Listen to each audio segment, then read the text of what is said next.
Po wydarzeniach z 4. sezonu świat w The Boys jest jeszcze bardziej podporządkowany Vought i Homelanderowi. Minął rok, a sytuacja zrobiła się znacznie mroczniejsza. Zwolennicy Starlight są teraz traktowani jak wrogowie systemu. Propaganda działa pełną parą, a każdą niewygodną prawdę da się publicznie podważyć lub przedstawić jako fake. Homelander umacnia swoją pozycję, ale jednocześnie staje się coraz bardziej niestabilny i obsesyjnie domaga się lojalności. Widać też, że napięcia z finału 4. sezonu nie zniknęły. Przeciwnie, wszystko poszło o krok dalej. Annie nadal walczy z Vought, Sage próbuje kontrolować chaos po swojemu, a konflikt wokół Ryana i Boysów wisi w powietrzu. Ogólnie początek sezonu pokazuje świat, w którym granica między polityką, mediami a terrorem praktycznie się zatarła. Homelander wybudował obóz dla przeciwników politycznych. Frenchie oraz Hughie znajdują się w nim. Frenchie wpada w kłopoty, ponieważ znowu handluje nielegalnymi substancjami. Butcher odwiedza swojego ojca i okazuje się, że jednak ten żyje. Ojciec jest zestresowany i zadaje pytania, co on tu robi. Butcher wypomina mu Leniego i mówi, że stał się taki jak on. Gdy ojciec odpowiada, że to nie jest za późno na zmianę, Butcher mówi, że może on wcale nie chce zmiany i słyszymy, jak jego macki pracują w tle. Powrót do Homelandera. Po wypuszczeniu filmu z samolotu jest ewidentnie zły i szuka ujścia swoich emocji. Jego team na czele z Ashley, która jest teraz wiceprezydentem, mówi mediom, że ten filmik to robota AI oraz deepfake. Przenosimy się do Kimiko, która teraz mieszka w mieście Manila na Filipinach. Zostaje zaatakowana przez Billiego. Ten mówi, że jest tu po to, bo Frenchie jest w niebezpieczeństwie. Chłopaki zginą za 72 godziny, więc muszą się pospieszyć. Powrót do obozu. Jeden z więźniów ucieka, ale zostaje zgnieciony przez Cindy, super dziewczynę ze szpitala z sezonu 3. Chwila przebitki na podcast The Deep oraz nowego Noira i wracamy do Billiego, który znajduje Starlight i mamy mały reunion. Okazuje się, że Kimiko nauczyła się mówić. Billy mówi to samo Starlight, co powiedział Kimiko. Starlight domyśla się, że Butcher chce chłopaków z powrotem, szczególnie Frenchiego, by stworzyć ponownie wirusa na superbohaterów. W więzieniu Hughie wchodzi do sekretnej kryjówki. Chłopaki wiedzą, że za 36 godzin czeka ich egzekucja. Przygotowują się do ucieczki. Homelander w końcu pęka i gra nieobliczalnego w obecności Deep oraz Black Noir. Wypomina im, że minął prawie rok i nie znaleźli A-Traina, Butchera ani Starlight. Widzimy scenę, jak Homelander trzyma u siebie w domu Soldier Boya, zamrożonego. Okazuje się, że Sage jest teraz odpowiedzialna za decyzję w Vought. Jej najmądrzejszy umysł na świecie knuje coś niedobrego. Przenosimy się do pokoju jakiegoś faceta. Okazuje się, że to Worm. Butcher ma na niego haki i ma jego nieprzyzwoite wiadomości wysyłane w internecie. Worm jest swego rodzaju ekscentrykiem. Wcina ziemię i nosi koszulkę z Mesmerem. Jego supermocą jest kopanie ziemi, a Butcher chce, by podkopał się pod obóz, gdzie są The Boys. Przenosimy się do Starlight i Kimiko. Pojawia się A-Train i przytula Starlight, co oznacza, że pracują razem. Starlight prosi o pomoc A-Traina w odbiciu chłopaków. A-Train odmawia, bo boi się Homelandera i znika. W obozie chłopaki przygotowują mołotowy. Hughie wychodzi z kryjówki po coś do baraków i zastaje Homelandera wraz ze stosem ciał. Homelander czyta listy do Annie i naśmiewa się z Hughie'ego. Homelander mówi, żeby najpierw przybył Butcher i Starlight i wtedy planuje zabić wszystkich The Boys. Wspomina także początki i zastanawia się, dlaczego The Boys szanują Hughie'ego i nazywa go bezużytecznym. A-Train odwiedza brata, wygląda na to, że mu wybaczył. Wspominają stare czasy i mamy wzruszający moment. Ale mewy zaczynają latać w kółko i zachowywać się dziwnie. Butcher dowiaduje się, że Annie zadaje się z A-Trainem i nie jest do końca zadowolony. Billy podkreśla, że najważniejszy jest Frenchie i to jego trzeba obowiązkowo ocalić. To pokazuje, że chodzi mu tylko o wirusa. Przypływa The Deep i odnajduje kryjówkę rodziny A-Traina. Mamy spotkanie dawnych kolegów. A-Train próbuje przemówić mu do rozsądku, ale The Deep jest żałośnie oddany na życie Homelanderowi. Jednak jest w tym iskierka strachu. Rozchodzą się bez walki. Worm oraz ekipa idą odbić chłopaków. Worm jest wystraszony, ale jednak decyduje się podkopać pod obóz. Idą przez tunel i wchodzą na teren obozu. I wpadają w pułapkę Homelandera. Homelander wyznaje, że wie o wirusie i w swoim stylu gra na emocjach Williama. Gdy Kimiko odzywa się, Homelander laseruje ją. Pyta się, gdzie jest Starlight. Jest pod podziwem, gdy widzi macki Butchera. Kimiko oraz Butcher spoglądają na zegarek, jakby mieli coś przygotowane, jakiegoś asa w rękawie. Mamy przebicie na Starlight, która używa 4 wież i powoduje ogromne przepięcia energetyczne i panikę w obozie. Homelander znika z ekranu widza i rozpętuje się walka w obozie między The Boys oraz strażnikami Homelandera. Moce Starlight są teraz mocniejsze niż kiedyś. Huey jednak decyduje się uratować swoją koleżankę z obozu i nie ucieka razem ze Starlight w pierwszym rzucie. Butcher też jest teraz silniejszy niż sezon temu i z łatwością pokonuje Cindy. Pojawia się Homelander i mają swój własny moment z Butcherem. Homelander decyduje się odpuścić walkę z Billym i bierze się za Huey'ego. Chce on w ten sposób zmusić Butchera do walki na otwartym polu. Oczywiście nie mają szans z potężnym Homelanderem, ale pojawia się A-Train, czyli ktoś, kto jest teraz na szczycie listy Homelandera. Ktoś znacznie cenniejszy niż Huey. A-Train używa swojej szybkości i ratuje Huey'ego. Chłopaki wykorzystują dywersję i uciekają z obozu. Homelander goni się z A-Trainem przez lasy, jeziora i drogi, co pokazuje jak szybki jest. A-Train robi unik, by nie zabić przypadkowej dziewczyny na drodze i Homelander jest w stanie go dopaść. A-Train i Homelander mają swoją własną chwilę dla siebie. A-Train nabija się z Homelandera. Homelander w zaskakujący sposób kończy A-Traina, ale ewidentnie dotknęły go jego słowa. Drugi odcinek 5. sezonu The Boys zaczyna się od pogrzebu Reggie'ego, zorganizowanego przez WOT. Ceremonię prowadzi fałszywy mąż Ashley, O'Father, który twierdzi, że to fani Starlight zabili A-Traina. Jego wzmocniony głos skutecznie podburza tłum, a Homelander słyszy kobiecy głos. Możliwe, że to Madeline. W wiadomościach podają, że prezydent zezwolił superbohaterom na aresztowanie Starlighterów, oskarżonych o próbę eksterminacji słupków. Chłopaki spotykają się ponownie w bazie Butchera, opuszczonej mylinie w Pensylwanii. Welcome to the outskirts of Erie, Pennsylvania. Jest tam też Samir, który opracował wirusa w ramach zemsty za śmierć Vicky i Zoe z rąk Homelandera. Myśli, że to Homelander zabił jego rodzinę, bo Butcher go okłamał. Na pierwszy test Butcher wybiera Rockharda, słupka ważącego 900 funtów i zbudowanego z granitu. Kiedy Butchera nie ma, Huey i Kimiko postanawiają ukraść wirusa, żeby uniemożliwić mu zabicie wszystkich słupków. I Annie stają jednak po stronie Butchera, argumentując, że ryzyko śmierci 10 000 słupków jest ceną wartą zapłacenia za uratowanie 8 miliardów ludzi. Frenchie również się z nimi zgadza, co bardzo rani Kimiko. Huey próbuje porozmawiać z Annie i zauważa, że stała się znacznie twardsza. Mówi jej, że zaakceptuje wszystko, co musiała zrobić, ale ona nie chce o tym rozmawiać. Zamiast tego zbliża się do niego. Frenchie idzie za Kimiko i tłumaczy jej, że wirus i tak zostanie użyty, więc chce jak najwięcej się o nim dowiedzieć. Dzięki temu może uda się mu znaleźć sposób, by ją ochronić. Między nimi również dochodzi do zbliżenia. Tymczasem Homelander zostaje sam ze zwłokami A-Traina. Wyrzuca z siebie, że nie chciał go zabić i że naprawdę mu ufał. Ubolewa nad tym, że silni zawsze są samotni, bo nikt nie potrafi ich zrozumieć. W końcu, po chwili wahania, uwalnia Soldier Boya. Rockhard mieszka z Teenage Kicks, grupą młodych słupków związanych kontraktami z WOT. Gdy reszta rusza na patrol, chłopaki zakradają się do środka. Problem w tym, że Rockhard urósł przez swoje częste wulkaniczne wyładowania i nie da się go przenieść. Annie i Butcher postanawiają więc uszczelnić pokój i przetestować wirusa na miejscu. Huey nie ufał Butcherowi, więc razem z nim i Kimiko rusza po wirusa. Soldier Boy budzi się, a Homelander składa mu propozycję. Ma wytropić Butchera i składać raporty. W zamian Homelander obiecuje odbudować jego reputację i zrobić z niego idealnego superbohatera. Cały plan opiera się na założeniu, że Soldier Boy nienawidzi Butchera bardziej niż Homelandera. Sage przedstawia prezydentowi plan aresztowania 10 000 Starlighterów za ich aktywność w internecie.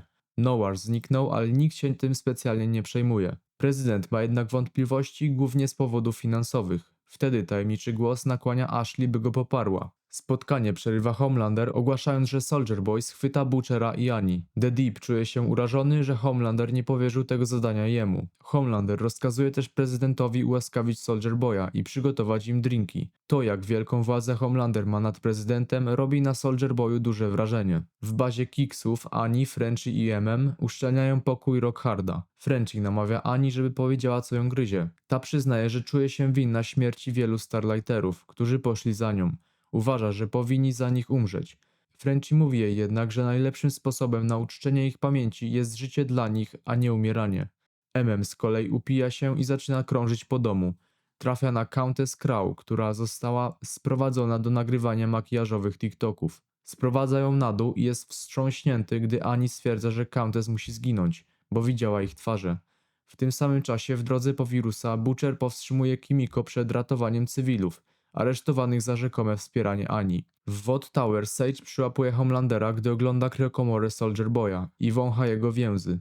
Ostrzega go, żeby się nie rozsypał, jeśli Soldier Boy ruszy za Butcherem i zginie. Homelander zapewnia, że chodzi wyłącznie o taktykę, ale chwilę później widać, że jest zaskoczony. Dopiero wtedy dociera do niego, że nie wziął pod uwagę wirusa, gdy składał Soldier Boyowi ofertę. U Kiksów chłopaki trafiają na poważny problem. Poza nosem nie ma żadnego sposobu, by wprowadzić wirusa do organizmu Rockharda. Ten przestaje oddychać ze względu na bardzo wolne tętno, może powstrzymać oddech przez wiele godzin. Próbują się przez niego przewiercić i sprowokować do reakcji, ale nic z tego. W pobliżu próbuje przekonać Countess, żeby nie poświęciła życia dla firmy, która i tak ją porzuci. Udaje mu się do niej dotrzeć. Countess zaczyna płakać za rodzicami, a pozwala jej uciec. Kiedy wirus zostaje odzyskany, Huey bierze go pod swoją opiekę. Samir ostrzega jednak, że wirus może zabić nie tylko słupków, ale także zwykłych ludzi. W drodze powrotnej Butcher jak zwykle prowokuje Huey'ego. Tymczasem Soldier Boy bez problemu namierza alias Butchera i pojawia się na miejscu i ich atakuje. Butcher postanawia wykorzystać Soldier Boya jako królika doświadczalnego, więc grupa się rozdziela. Podczas pościgu za Butcherem Soldier Boy wpada na patrol Kiksów i przeciąga ich na swoją stronę. Jetstreak łapie Huey'ego i zrzuca go z dużej wysokości. Jednak Annie ratuje go w ostatniej chwili, a Kimiko nokautuje Shelin. Chłopaki prowadzą Soldier Boya i Jetstreaka do domu Kiksów. Soldier Boy odbiera wirusa Huey'emu i odrzuca go na bok. Rockhard czuje się bezpiecznie, znów zaczyna oddychać. Okazuje się jednak, że wirus został wcześniej potajemnie przekazany Frenchemu, który uwalnia go w pomieszczeniu. Kimiko, Annie i Butcher zostają na zewnątrz, a Frenchy i Huey zakładają maski i zamykają słupków w środku.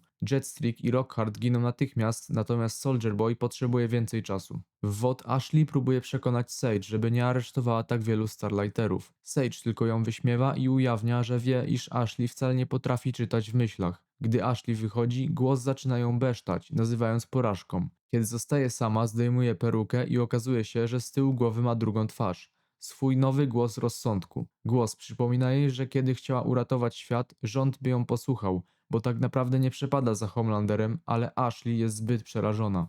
Po powrocie do bazy Frenchy prosi Kimiko, żeby uciekła. Zrozumiał, że nie jest w stanie ochronić jej przed wirusem. Ona jednak chce zostać i walczyć. Uważa, że to jedyny sposób, by odkupić swoje winy. Frenchy ostatecznie się z nią zgadza.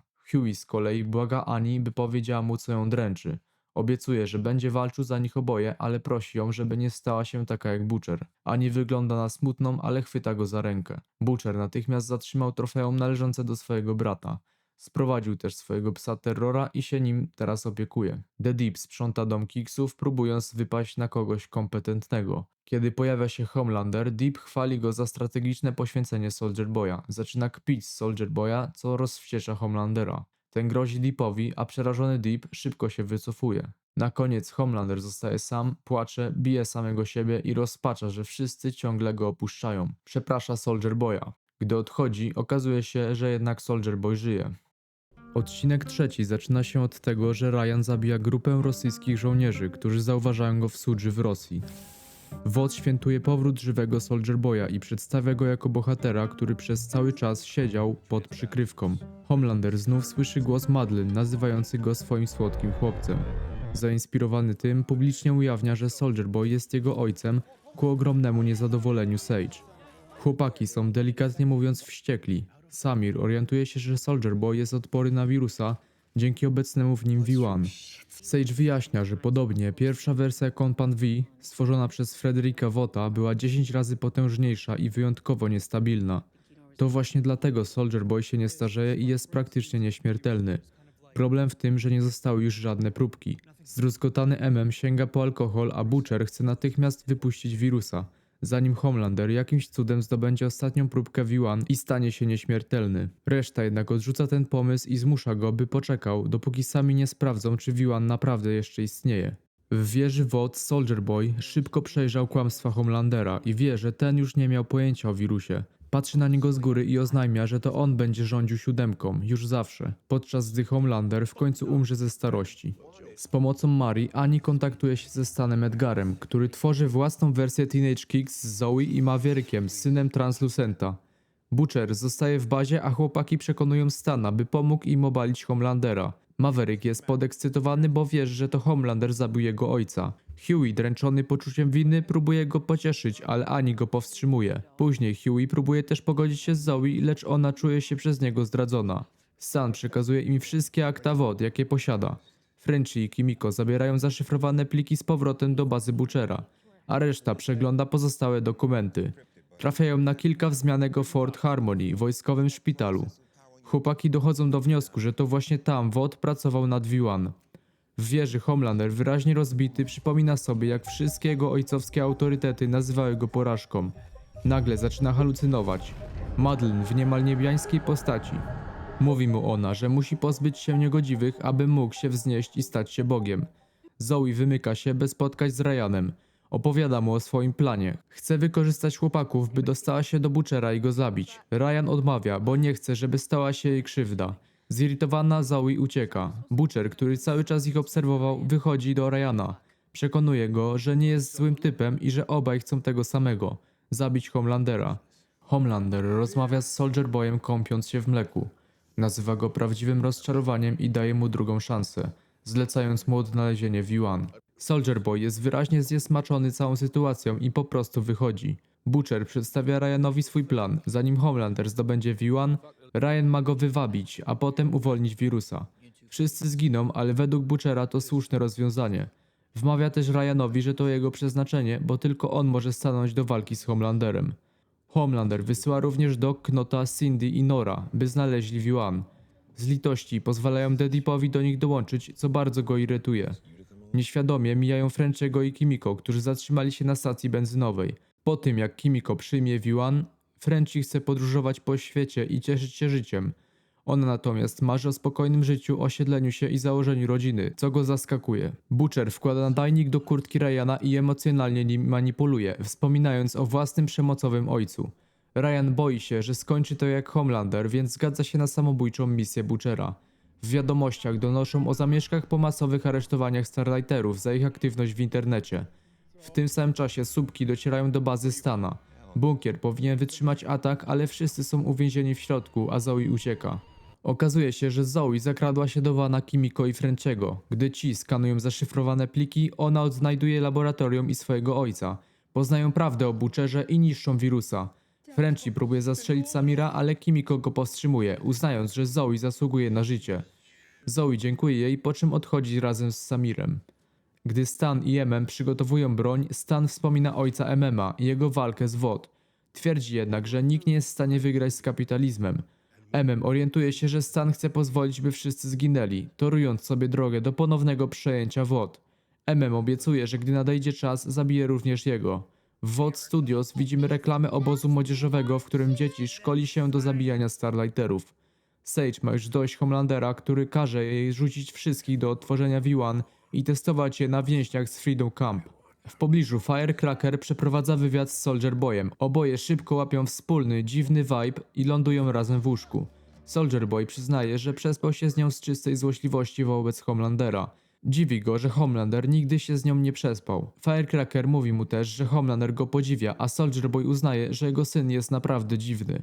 Butcher przyprowadza Ryana do swojej bazy. Chłopaki cieszą się na widok Terrora i Kimiko, ale ich spotkanie nie trwa tak długo, bo wszyscy dowiadują się o Zoe i Samirze. Ryan nie chce czekać, aż Frenchie stworzy nowego wirusa, ale Butcher reaguje ostro. Mówi, że bez wirusa nie ma żadnych szans z Homelanderem. Ryan, wściekły, że Butcher nim manipulował, ucieka. W bunkrze Huey mówi Annie, że chce dać Maverickowi V1 i dać ludziom szansę, by mogli zrobić coś dobrego. Annie jest poruszona tym, że Huey wciąż chce uczynić świat lepszym miejscem. Plan chłopaków rusza. MM wysyła Mavericka z granatem gazowym, by obezwładnił słupków. Ci jednak szybko się orientują, a The Deep ujawnia, że to Huey zabił Translucenta. Maverick oczywiście zmienia stronę i wpuszcza ich do bunkra. Stan próbuje zdradzić chłopaków, ale Nor go łapie. The Deep ogłusza Nora, żeby samodzielnie dostarczyć Stana Homelanderowi. Maverick rusza za Hueym, który przyznaje się do winy i próbuje z nim porozmawiać. Nic to jednak nie daje, dopóki nie pojawia się Cindy i nie zabija Mavericka przez przypadek. Zanim zdąży cokolwiek jeszcze zrobić, pojawia się Annie i zabija ją. Ryan konfrontuje się z Homelanderem, który próbuje naprawić ich relacje. Kiedy Ryan pyta go wprost o napaść seksualną na jego matkę, Homelander próbuje kłamać. Dochodzi do walki, ale Ryan nie ma z nim żadnych szans. Homelander brutalnie go bije, a potem jeszcze obwinia go za to, co się stało. Annie jest przerażona, bo Huey mógł zginąć. Dochodzi do wniosku, że będzie jej lepiej samej, po czym odlatuje. Homelander, widząc Stana, przytula go. Butcher natomiast odnajduje Ryana i go pociesza. Odcinek 4 piątego sezonu The Boys zaczyna się od tego, że Homelander prosi Firecracker, by rozgłosiła, że jest Bogiem. Firecracker udaje, że nie ma z tym problemu, choć uważa, że to świętokradztwo. Butcher sprowadza Ryana z powrotem do bazy i próbuje mu przemówić do rozsądku. Ryan jednak ucieka, przekonany, że Butcherowi nigdy tak naprawdę na nim nie zależało. Frenchie twierdzi, że odtworzenie wirusa zabijającego słupków zajmie tygodnie. Huey w pasywno-agresywny sposób sugeruje, że warto zaryzykować i przeszukać Fort Harmon w poszukiwaniu V1, aby uratować Kimiko, Annie i Butchera. Tymczasem Annie odwiedza swojego ojca, Ricka, ponieważ on również porzucił bliskich, tak jak ona. Na miejscu Annie dowiaduje się, że Rick jest policjantem, a jego nastoletni syn Mason uważa ją za terrorystkę. Gdzie indziej Sage podstępem nakłania Soldier Boya do działania przeciwko Homelanderowi, wmawiając mu, że ojciec i syn mogą razem stać się nieśmiertelni. Soldier Boy ma pomóc Homelanderowi szukać V1 w Forcie Harmony. Widać jednak, że zupełnie nie podoba mu się ten pomysł. Deep, jedząc sushi, uświadamia sobie, jak wiele stracił, rezygnując z owoców morza. Przerywa mu Nor, który ostrzega go, by uważał na siebie po tym, jak go zdradził. Okazuje się, że All-Father wie o mocach Ashley i ich relacja zacieśnia się poprzez BDSM. Ashley dowiaduje się, że jego kościołowi grozi bankructwo i zaczyna się martwić, że może to zaszkodzić jej kampanii prezydenckiej. Podczas burzy mózgów dotyczącej strategii marketingowej Homelandera, Firecracker dochodzi do wniosku, że nie da się już sprzedać Amerykanom nauk Jezusa. Postanawiają więc im dać amerykańskiego Boga, który znów uczyni kraj wielkim. Allfather zgadza się, widząc w tym szansę na uratowanie się przed bankructwem. W drodze do wojskowego szpitala The Boys znajdują martwe ciała oraz zwierzęta, które pozabijały się nawzajem. Podczas swojej tyrady Huey obraża Annie, czym zaskakuje Frenchego. Podobnie Soldier Boy i Homelander zaczynają się kłócić, a przy okazji wychodzi na jaw, że Soldier Boy spał kiedyś z Clarą, znaną też jako Stormfront. Po wejściu do szpitala członkowie The Boys dalej dogryzają sobie nawzajem. Frenchie odkrywa, że V1 zakaża żywe istoty wybuchową agresją, przez co zaczynają się zabijać. Jego narkotykowa przeszłość sprawia jednak, że jest on odporny. Tymczasem Rick mówi Annie, że unika aresztowania zwolenników Starlight, ale dodaje, że nie może ryzykować bezpieczeństwa swojej rodziny. Ojciec i córka zawierają rozejm, gdy Rick wyznaje, że jest z niej dumny. Tłumaczy, że odszedł od Annie, bo nie potrafił dalej jej okłamywać, tak jak z matką. I żałuje, że mimo miłości do córki nie walczył o nią bardziej. Mason również zaczyna nawiązywać więź z Annie. Soldier Boy waha się przed wejściem do szpitala, a w laboratorium widać wszędzie łańcuchy. The Boys odkrywają, że ostatnia próbka V1 została okradziona. Ślady heroiny i nadludzkiej siły sugerują, że złodziejem jest jeden z pierwszych słupków, Bombsite. Po wcześniejszym zgłoszeniu na policję Masona pojawia się współpracownik Ricka, Ed, i grozi Annie, że ją zastrzeli. Rick uspokaja sytuację, próbując w końcu stanąć w obronie córki. Ed zgadza się dać Annie godzinę na opuszczenie miejsca, a ona jest poruszona gestem ojca. W szpitalu i Butcher omawiają plan zniszczenia V1, ponieważ jego użycie jako lekarstwa na wirusa jest zbyt ryzykowne. To rozwściecza Kimiko i Huey'ego, co prowadzi do bójki. Nieopodal Homelander prowokuje Soldier Boya, wspominając o medalu zdobytym przez jego brata. Demaskuje też swojego ojca jako bogatego dzieciaka, który kupił sobie miejsce w badaniach klinicznych nad V1. Soldier Boy nie reaguje, ale podstępem zamyka Homelandera w komorze z uranem, która osłabia słupków. W końcu wyznaje, jak bardzo nienawidzi Homelandera i że zamierza zniszczyć V1. Butcher wpada na Homelandera i zaczyna się z niego chełpić. Homelander orientuje się, że Butcher nie ma wirusa, po czym obiecuje, że gdy stanie się Bogiem, zabije niewierzących takich jak on. W innym miejscu Huey, i Kimiko wdają się w trójstronną walkę, podczas której Kimiko traci głos. Frenchie spotyka Soldier Boya i zwabia go do pomieszczenia, w którym znajduje się potwór z pnączy. To jeden z pierwszych pacjentów. Queen, który okazuje się źródłem toksyny wywołującej furię. Frenchie podstępem sprawia, że Soldier Boy zabija Queena, niszcząc przy tym toksynę. Wszyscy odzyskują zmysły, a Soldier Boy płacze i przeprasza za zabicie swojego przyjaciela. Tymczasem Mason przeprasza Annie, zanim ta odchodzi.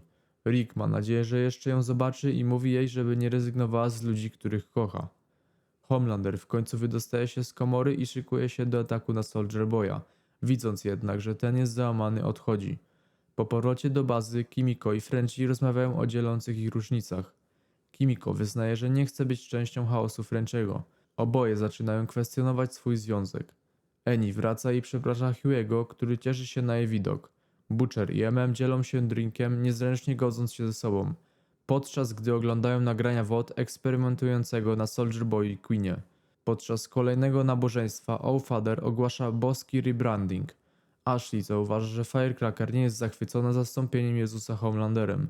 All-Father przemienia Samaritan's Embrace na demokratyczny kościół Ameryki i używa swojego superkrzyku, by przedstawić Homelandera jako proroka Ameryki. Homelander pojawia się na scenie i głosi wiwaty tłumu. Odcinek 5 sezonu 5 The Boys zaczyna się od tego, że Firecracker i All-Father informują siódemkę o postępach demokratycznego kościoła Ameryki. Firecracker próbuje opóźnić wstąpienie Homelandera, kłamiąc, że Biblia Homelandera nie będzie gotowa na Wielkanoc. All-Father demaskuje ją, a ona udaje, że po prostu chciała zachować ostrożność. Jakby tego było mało, jej mentor, pastor Dupree, ujawnia, że lokalny sub Praying Mantis terroryzuje jego kościół. Pastor przypomina Firecracker o jej wierze i prosi, żeby szepnęła Homelanderowi dobre słowo, aby potraktował ich łagodniej. Firecracker przechodzi kryzys wiary i przypadkiem zwierza się Soldier Boyowi, z którym regularnie sypia. W kolejnym odcinku swojego talk show Firecracker jako główny temat porusza atak Praying Mantisa na kościół Dupriego. Ze łzami w oczach jest zmuszona fałszywie poinformować widzów, że kościół był bazą Starlighterów, a Dupree jest PDF-em. Następnie śledzimy dzień Black Nora 2, czyli Justina. Wkurza go, że Homelander przypisuje Deepowi zasługi za sprowadzenie Stana Edgara. W ciągu dnia Justin zdejmuje maskę i idzie na próby sztuki reżyserowanej przez Burka, byłego reżysera WOD. Przypadkiem zbliżają się do siebie, narzekając na egomonię Deepa, a Burke radzi Justinowi, by pokazał Deepowi, gdzie jego miejsce. All-Father pojawia się jako gość w kolejnym odcinku podcastu The Deepa. Justin przejmuje rozmowę, sugerując, że Homelander mógłby w Wielkanoc uzdrowić jego głos i dać mu moc latania. All-Father jest zachwycony tym pomysłem, a Deep wpada w furię. Śledzi Justina do teatru, gdzie Burke ujawnia, że ich spektakl trafi na Broadway. Deep zabija Burke, a wstrząśnięty Justin staje z nim twarzą w twarz. Deep grozi jednak, że doniesie Homelanderowi o teatralnej działalności Justina, bo Homelander zakazał niezależnej sztuki. Potem widzimy Terrora, psa Butchera, którego seksualnie pociąga Homelander. Frenchie nie chce przygotowywać steków tak, jak chce Kimiko, więc ta daje je Terrorowi. Później Terror słyszy, jak MM mówi Butcherowi, że pogodził się ze śmiercią, dzięki czemu łatwiej mu zrobić to, co trzeba. Gdy Frenchie znajduje Terrora, wyznaje, że nie jest w stanie dać Kimiko spokojnego życia, na jakie zasługuje. W tym samym czasie Hughie i Butcher kłócą się o ryzyko związane z opóźnieniem zniszczenia V1. Chłopaki zauważają, że Terror zjadł czekoladę i wpadają w panikę. Hughie ratuje psa, a Butcher jest mu wdzięczny. Myśląc o swoim bracie, Butcher zgadza się uratować Kimiko i Annie, oddając im V1. Następnie pojawia się Sage, stosuje odwróconą psychologię wobec Soldier Boya, licząc na to, że zniszczy V1, zamiast odnaleźć go dla Homelandera. Na wszelki wypadek wciąga w swój plan Buck Ashley, która naprawdę potrafi czytać w myślach, aby upewnić się, że Soldier Boy nie pokrzyżuje im zamiarów. Ashley odmawia współpracy, a Sage ujawnia swój wielki plan. Faza druga polega na doprowadzeniu do końca świata poprzez wojnę między słupkami a ludźmi. Sage zamierza ukryć się w swoim bunkrze, a potem dożyć reszty dni w spokoju. Żeby osłodzić Ashley, proponuje, że zapraszają do bunkra. Potem wracamy do Soldier Boya. Wygląda na to, że Queen obudził w nim jakieś uczucia. Soldier Boy czuje, że jest coś winien Homelanderowi za to, że ten nie próbował go zabić, więc zgadza się pomóc odnaleźć V1. Grozi, że zabije Zoe i Samira, przez co Edgar ujawnia, że pomóc może Mr. Marathon. Homelander i Soldier Boy odwiedzają Mr. Maratona w Los Angeles. Mr. Marathon był kiedyś najszybszym słupkiem w siódemce, dopóki nie zastąpił go A-Train. Teraz jest aktorem klasy B i dealerem narkotyków. Do jego gangu należą gościnnie paru znanych aktorów. Mr. Marathon udaje, że dzwoni do bombsite'a, grając na czas. Homelander traci cierpliwość i postanawia wyjść.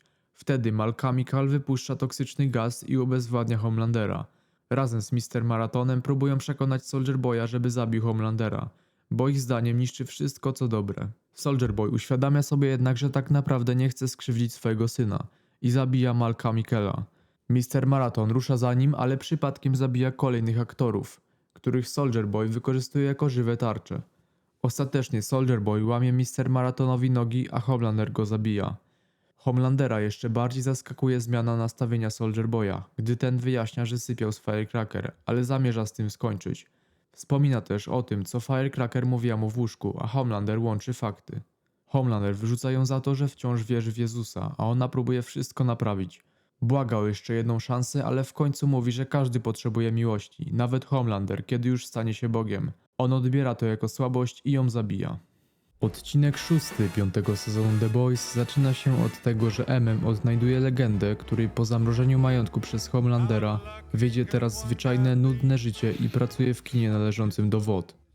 Przekonuje go, by pomógł skontaktować się z bombsite'em i odnaleźć V1. Tymczasem WOT bezskutecznie próbuje odtworzyć V1. Firma organizuje również alternatywne dostawy ropy z Alaski, ponieważ po dojściu Homelandera do władzy, kraje Bliskiego Wschodu planują całkowicie zerwać współpracę.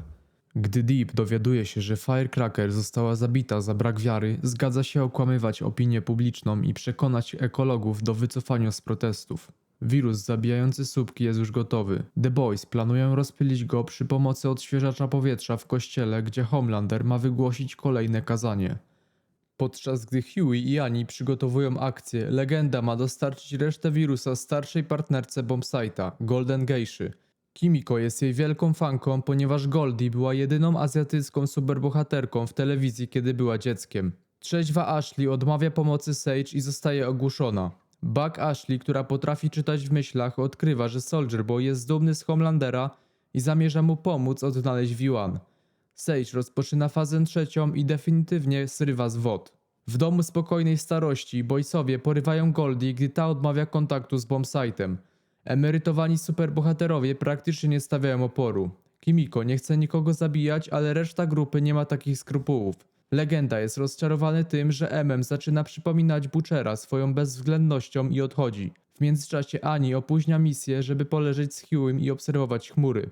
Wygląda na to, że pogodziła się ze swoim losem, a optymizm Hughego zaczyna ją rozczulać. Sage prowadzi Homelandera i Soldier Boya prosto w pułapkę.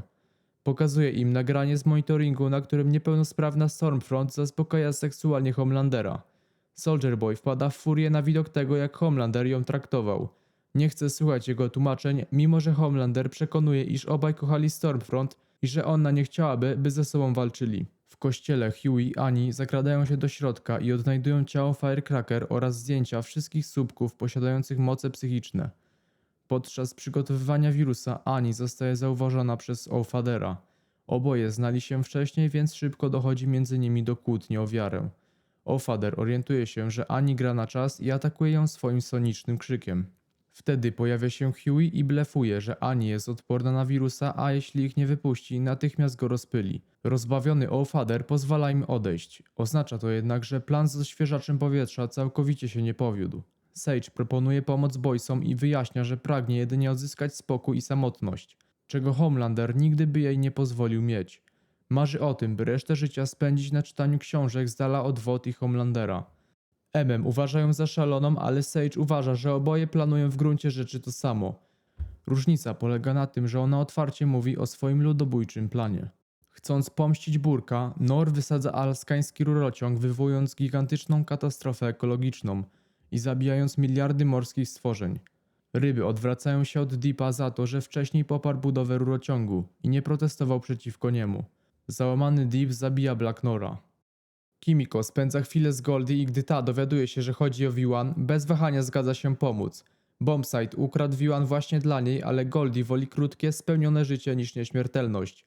Kimiko doskonale ją rozumie i wyznaje, że zarówno ona, jak i Annie nie chcą patrzeć, jak ich bliscy umierają, podczas gdy one same pozostają wiecznie młode. Nowy plan zakłada więc zniszczenie V1. Samotny Homelander rusza po legendę, który bardzo szybko się łamie. Doprowadza go jednak jedynie do opuszczonej bazy. Sfrustrowany Homelander zaczyna się zastanawiać, czy anielska wizja Madeleine go opuściła.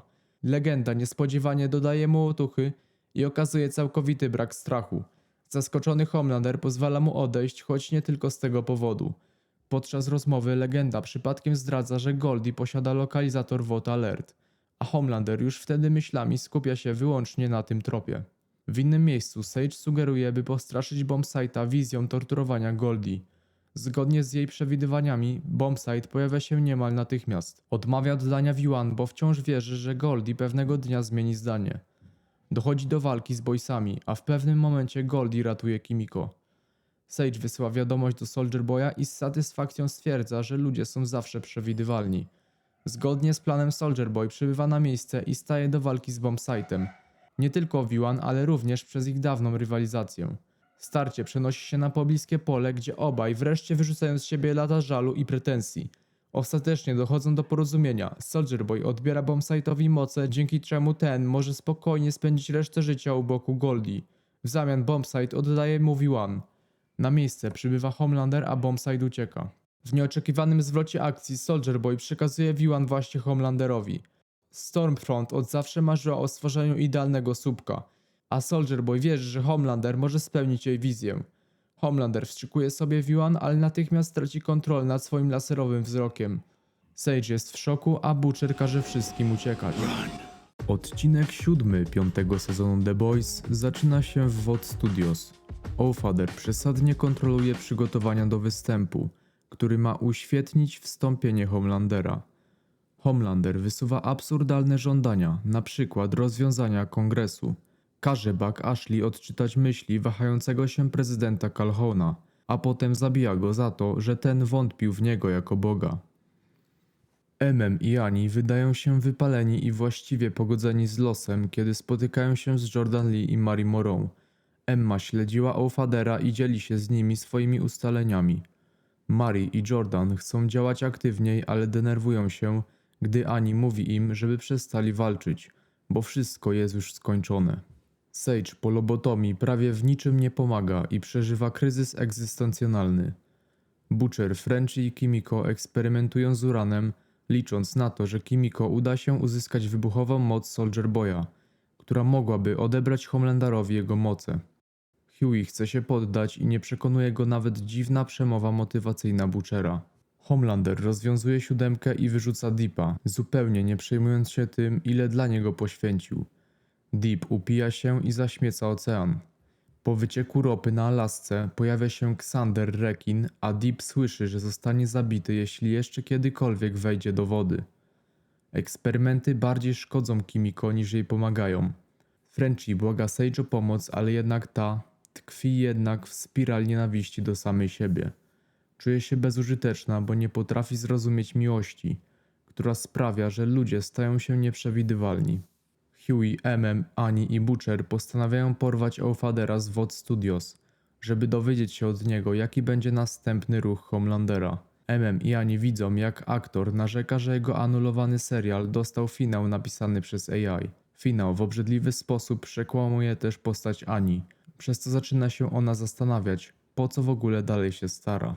Studio roi się od telepatów. Jeden z nich, Synapse, ogłusza Huey'ego i Butchera oraz blokuje moce Butchera. Ashley jako prezydentka ma teraz możliwość wysłania sił zbrojnych kraju przeciwko Homelanderowi, ale odmawia.